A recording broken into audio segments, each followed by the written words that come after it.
Right now at 6, fire tears through an apartment complex, sending neighbors scrambling. I'm over here like yelling up to the people that are still in the house trying to get out. Plus, an expanded role for Oregon's First Lady. This has been an issue for First Ladies for over 50 years. What help do they get in being First Lady?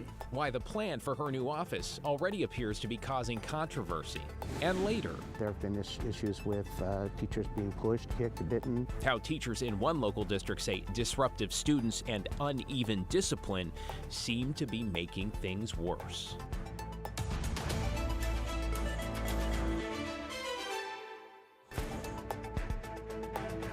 Good evening, everyone. We begin at 6 with breaking news and a deadly shooting in Northeast Portland's Montavilla neighborhood. Police telling us they responded to reports of gunfire just before 4:30 this afternoon near Northeast Gleason and 93rd. You can see that is not far from I-205. Let's get right to Catherine Cook live in Northeast Portland.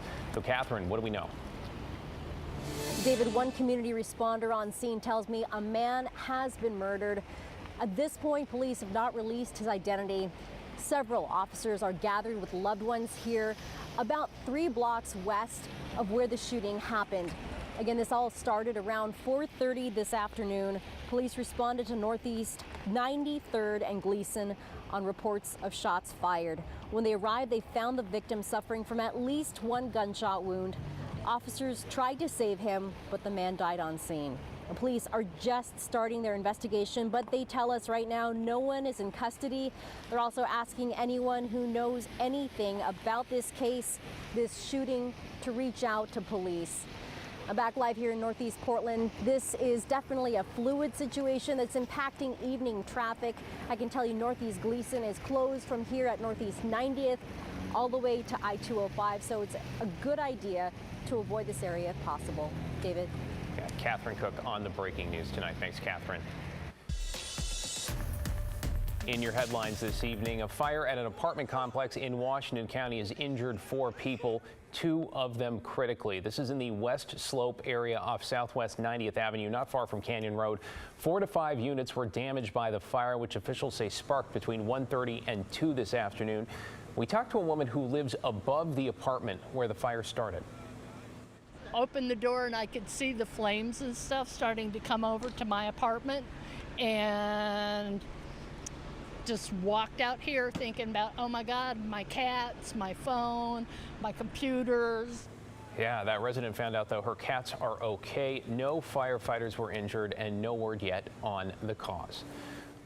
Portland police say a cyclist who was seriously hurt in a downtown crash earlier this month has now died from his injuries. On March 12th, 40-year-old Jonathan Henderson was hit by an SUV at the intersection of Southwest 3rd and Alder. He was taken to the hospital and died 6 days later. Police say their preliminary investigation found Henderson entered the intersection against a red light when he was hit.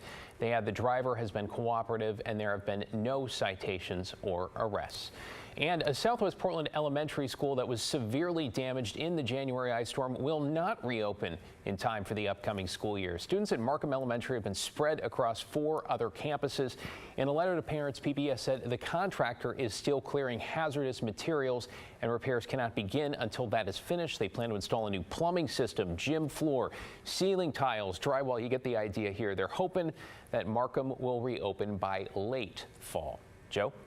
David, we are looking at some heavy showers moving into the Portland metropolitan area, and we're going to start to see them really grow with some intensity over the next 30 to 40 minutes. Here's a live look over in downtown Portland. You can kind of make out some of those dark clouds. Temperature of 49 degrees. Showers will be intense at times, and here's a live look out in Washington County from the reserve over low with temperatures right around 50 degrees. Starting to see some of those heavier downpours pick up. So as we look at the radar, we'll kind of give you an idea of what's happening out there. Scattered showers are going to be in the forecast. And again, with a chance to see some hail mixed in and some windy conditions over the next couple of hours. So I'm tracking this one storm along Highway 26. If you're in Beaverton here in the next 5 minutes or so, you're going to start to see some heavier showers move in. And there's another one moving through parts of Washington County right now, or I should say Southwest Washington. Washington. But throughout the later part of tonight, we'll start to see some drier conditions move in. A few showers for your Tuesday morning, followed by drier conditions by the afternoon. But heading into Wednesday, David, that's when another storm rolls in through the coast of the valley. A lot of wind, a lot of rain, but a lot of snow throughout the Oregon Cascades.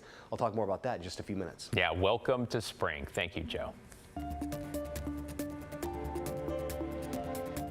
Tonight, the Camas-Washougal Fire Battalion chief, who authorities say murdered his wife and lied to detectives about it, made his first court appearance. Daisy Caballero joins us now with those details. Daisy? Yeah, David, Kevin West is now facing a murder charge after the medical examiner determined his wife, Marcy West, died of asphyxia and blunt trauma to the neck and ruled her death a homicide. Court is now in session. On Monday, the Clark County courtroom was packed as family, friends, and co-workers awaited the future of the Camas-Washougal Battalion chief, Kevin West, accused of killing his wife back in early January. The motion is primarily based on the nature of the allegations. West was arrested last Wednesday and is facing a murder charge after initially telling investigators his wife was having a seizure and had stopped breathing. He called 911, but she was dead when paramedics arrived at their Washougal home. Though speculation started to swirl about what may have happened. When he was later asked about her name, he fully admitted he had had this affair. He wasn't hiding it. He just was never asked about it. He was not eager to talk about it. According to the prosecuting attorney, West had planned to end things with his wife, Marcy West, or move out of their home by January 8th, the day she died. I think from the medical examiner's office on the initial that there maybe have been some trauma potentially there. The sheriff's office says several people were concerned about the couple's relationship and informed police, which they say prompted a further investigation. On March 20th, an autopsy showed Marcy had died of asphyxia and blunt trauma to the neck, and her death was ruled a homicide. Mr. West gave several interviews to detectives, and so kind of the statements that he had made versus then what they were able to find through the search warrants that they served, which got information from phone conversations and text messages, maybe painted a different picture. The Clark County Sheriff's Office has taken over the investigation from the Washougal Police Department to avoid any conflict of interest due to West's job. His next court date is April 9th at 9 a.m. David, back to you. Thank you, Daisy. Appreciate the update. And staying in Clark County, investigators there say the husband of a woman who was killed over the weekend in an apparent home invasion may have set the whole thing up. This evening, he and an Oregon man are both behind bars. So Saturday night, James Rummel said he came home to find his wife, Lindy, shot to death and her truck stolen. Investigators say Rummel may have hired a Eugene man named Daryl Riley to stage a burglary. Lindy Rummel would then interrupt, ending in her death. The truck that was reported stolen was found torched in Benton County yesterday, and a tip led police to Riley, who they arrested in Eugene. He's now been charged with murder. That tipster also led sheriff's deputies to question Rummel again. They wrote a second search warrant for the Rummel residence, went out and served a second search warrant, and then talked again with James Rummel and realized that he maybe hadn't been completely forthcoming in the statement that he had given previously. He gave some conflicting statements. Right now, Rummel's in custody on a charge of lying to police, but investigators say he's also being considered a suspect on possible charges of murder for hire. Developing this evening, some changes in the governor's office are raising questions. This all has to do with a new government position for Oregon's First Lady. At essentially the same time, 3 of Tina Kotek's top staffers are stepping down. Governor Kotek's administration is not providing much detail so far about the new position, but we understand they brought in a staffer to help Amy Kotek Wilson for the next 6 months as they work to give her and establish her own office. The governor's spokesperson telling KGW Kotek Wilson will support the administration. We followed up to ask exactly what that meant, though we didn't get any specifics. We did learn, though, that Kotek Wilson will not be getting paid. There is some history here for context. In the past, bringing family members into the work of running the state has proven a bit controversial. Here's Jim Moore. He's a politics professor at Pacific University. And when you become an elected official, especially a governor, and your spouse is good at or is a professional at something that would come before the state of Oregon, how do you manage that? And we don't really have any good models about how to manage that. Kotek's chief of staff and 2 other staffers are stepping down amidst reports of tensions between those staffers and the First Lady. We reached out to each of them but did not hear back today. The governor's office would also not comment on what they are calling personal matters. Neither the governor nor First Lady were available today for an interview.